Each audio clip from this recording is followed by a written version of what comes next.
100% جو عقیدت ہو سکتی ہے وہ صرف نبی سے ہو سکتی ہے. ایک ہی دن ہوتا ہے پھر بعد وما ينطق عن الهوى ان هو الا وحی یوحی. اور 100% جو پیروی ہو سکتی ہے وہ صحابہ کی پوری جماعت کی ہو سکتی ہے. کیوں؟ صحابہ کرام گرچہ فردن معصوم نہیں لیکن صحابہ کی جماعت جو ہے یہ محفوظ ہے. اس سے لغزش سے، خطا سے اور اس طرح کی ذرائع سے جو امت میں بعد میں پیدا ہوئی. صحابہ کی جماعت بالکل محفوظ ہے. تو اگر 100% پیروی کسی کی ہوگی تو صحابہ کی، اور 100% عقیدت ہوگی تو پھر کس کی ہوگی؟ نبی کی. وما ينطق عن الهوى ان هو الا وحی یوحی. اب دیکھیے، آپ دیکھیے تاریخ میں جتنے بھی گمراہ فرقوں کو آپ دیکھیں گے ان دو چیزوں میں توازن بگڑ گیا ہے. حضرت شیعوں کو دیکھ لیجئے کہ حضرت علی اور اہل بیت ہی کو سب کچھ مان کر قرآن حدیث کو چھوڑ دیا. اب یہ موجودہ فرقوں میں دیکھ لیجئے بریلوی ہے. بریلوی احمد رضا کے اتنے مقلد ہو گئے کہ ان کے یعنی اصول میں یہ بات لکھی ہوئی ہے کہ اعلیٰ حضرت کے زبان اور قلم پر اللہ تبارک و تعالی نے ثواب کو جاری کر دیا ہے. ثواب صواب سے ہے، ساتھ ثواب ہے. یعنی اعلیٰ حضرت کی زبان و قلم پر غلطی آ ہی نہیں سکتی. یہ انہوں نے ذہن میں بٹھا لیا. یہ درجہ نبی کا تھا جو انہوں نے اعلیٰ حضرت کو دے دیا. جہاں بھی آپ جائیں گے ان دو ہی اصولوں میں کچھ نہ کچھ ہوگا. اسی لیے آپ دیکھیے علماء اہل سنت والجماعت جو ہیں وہ اپنے متقدمین کی غلطیوں کو بھی بتاتے رہتے ہیں. ہمارے یہاں حضرت گنگوہی رحمۃ اللہ علیہ جو ہیں وہ احناف کے 20 مسائل میں کہتے ہیں کہ احناف کے دلائل ہماری سمجھ میں نہیں آئے، احناف کی دلیل ہماری سمجھ میں نہیں آئی. صاف کہہ دیتے ہیں حضرت یعنی دیوبند والوں کا جو فقہی ذوق ہے تو وہ حضرت گنگوہی والا ہے، اور حضرت نانوتوی جو ہے یہ باہر کی سرحدوں کی حفاظت کرتے ہیں. تو بہرحال کہا گیا کہ اس میں ذرا اشارہ ہے اس طرف بھی کہ دیکھو ہمارے جو خلافہ تھے، پہلے صدیق تھے، دوسرے 3 شہداء تھے، اور بعد میں جو خلافہ ہوں گے جن کو حضور نے فرمایا علیکم بسنتی و سنت خلفاء الراشدین المہدیین، یہ مہدیین جو ہوں گے یہ سب کے سب صالحین ہوں گے. یہ اولی الامر جو ہوں گے یہ سب کے سب صالحین ہوں گے. یہ ائمہ 4 جو ہوں گے یہ سب کے سب صالحین، صلاح اور تقوی کے اعلیٰ مقام پر ہوں گے. اب کہا گیا غیر المغضوب علیہم ولا الضالین. دیکھیے یہاں پر قرآن نے پہلے توحید کا مفہوم بیان کیا، پھر قیامت کا، پھر رسالت کا، پھر توحید کا اقرار اور شرک کا قلقمہ، پھر ہدایت کی دعا. اور ہدایت کی دعا جو ہے وہ کس طرح منگوائی کہ ان لوگوں کی پیروی جو مجسم ہدایت ہے. ایک عام آدمی کہاں ہدایت مانگتا پھرے گا؟ حضرت علی رضی اللہ عنہ کے زمانے میں جب یہ خوارج کا فتنہ اٹھا تو خوارج نے ایک موقع پر آواز لگائی ان الحکم الا للہ، کہ بس حکم تو اللہ کا چلے گا. بیننا و بینکم کتاب اللہ، ہمارے اور تمہارے درمیان فیصلہ جو ہوگا وہ کتاب اللہ کرے گی بس. حضرت علی نے کہا ٹھیک ہے آ جاؤ. اب حضرت علی نے انہیں بلا لیا، قرآن کریم ہاتھ میں لیا. حضرت علی نے کہا ایھا المصحف حدث، اے قرآن بول. ایھا المصحف احکم بیننا، اے قرآن فیصلہ کر دے ہمارے درمیان. حضرت علی نے اس طرح کہا. اب قرآن کریم تو بولتا نہیں. حضرت علی نے کہا نالائقو، جو یہ تم بکواس کر رہے ہو کہ قرآن کا فیصلہ ہوگا قرآن کا. اب قرآن کو ہم بتائیں گے قرآن کا فیصلہ کیا ہے کہ جن کے سامنے قرآن نازل ہوا، جن کے آنکھوں کے سامنے قرآن نازل ہوا، جنہوں نے وحی اترتی ہوئی دیکھی، وہ بتائیں گے یا تم بتاؤ گے؟ کون بتائے گا اس کے بارے میں؟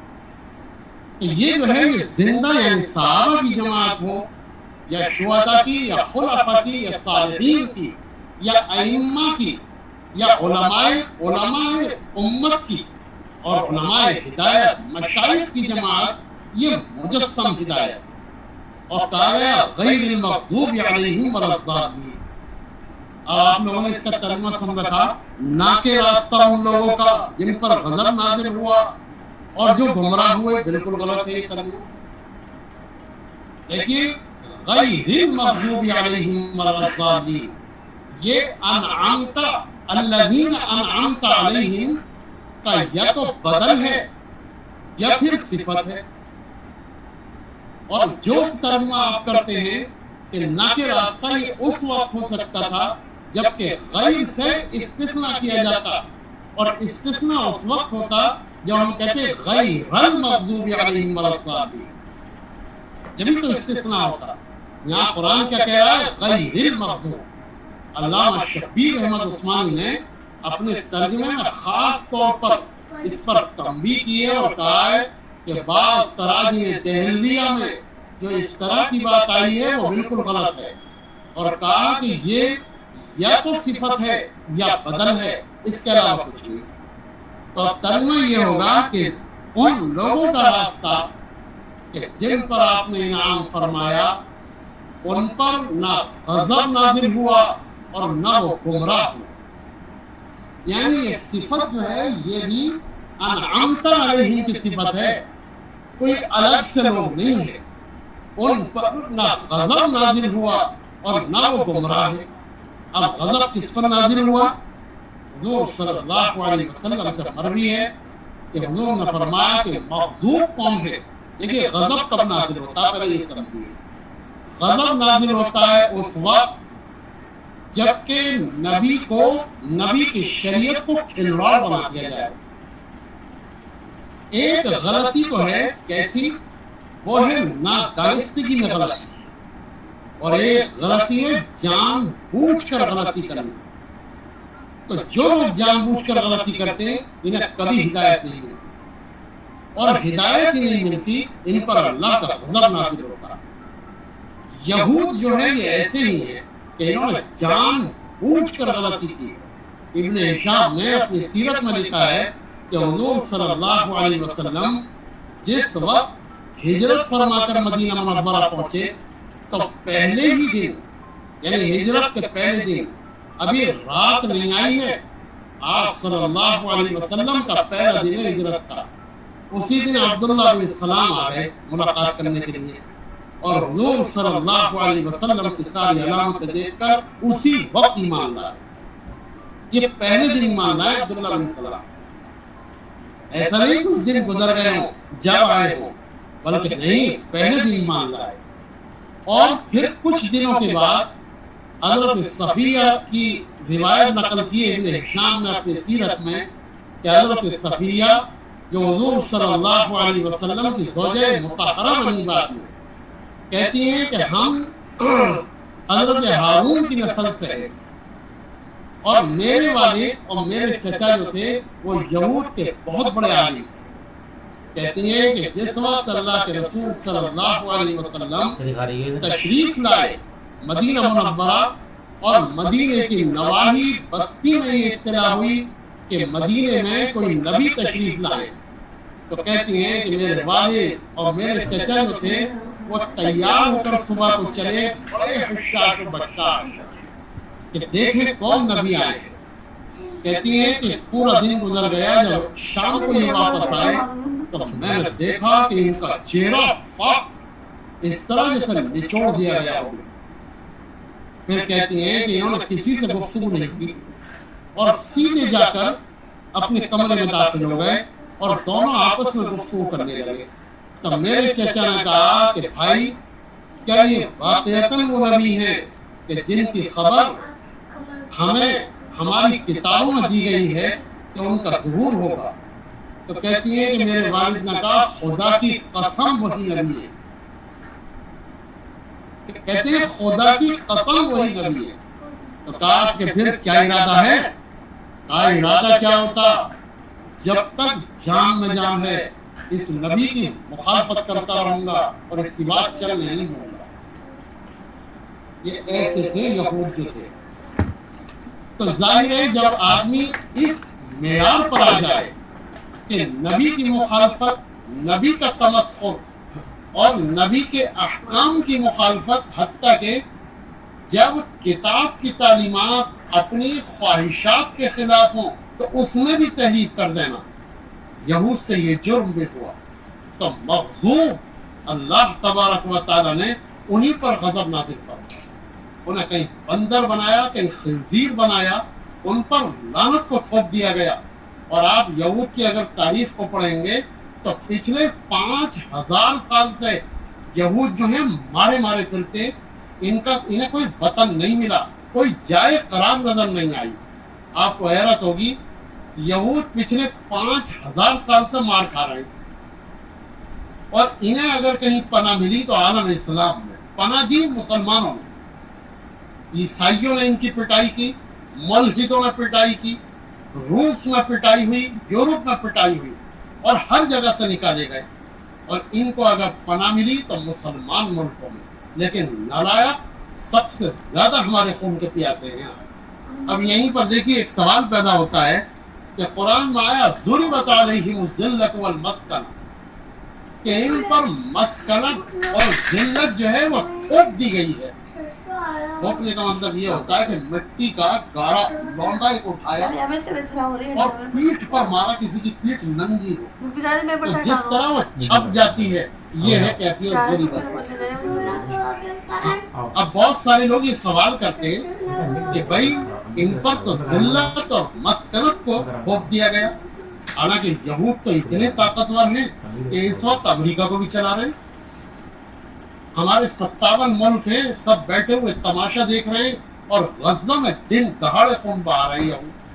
وہ تو اتنے طاقتور ہیں، اس کا کرتے نہیں سوال لوگ۔ دیکھیے تو ایک بات سن لیجیے، قوموں کی زندگی میں 50-60 سال کی کوئی اہمیت نہیں ہوا کرتی۔ قوموں کی زندگی میں 50 یا 60 سال کی کوئی اہمیت نہیں ہوا کرتی۔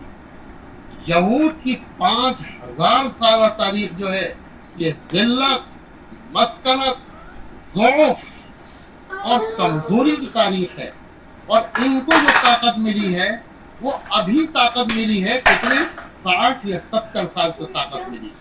60-70 سال کا شمار فرد کی زندگی میں تو اہم ہو سکتا ہے، لیکن قوموں کی زندگی میں 60-70 سال کی کوئی اہمیت نہیں۔ اس لیے یہ معدوم کے درجے میں ہے۔ ایک جواب تو یہ ہے، اور دوسرا جواب بتاؤں، وہ بڑے مزے کا جواب ہے۔ آپ نے دیکھا ہوگا کہ جب پہلے کھٹمل زیادہ ہو جاتے تھے چرپائیوں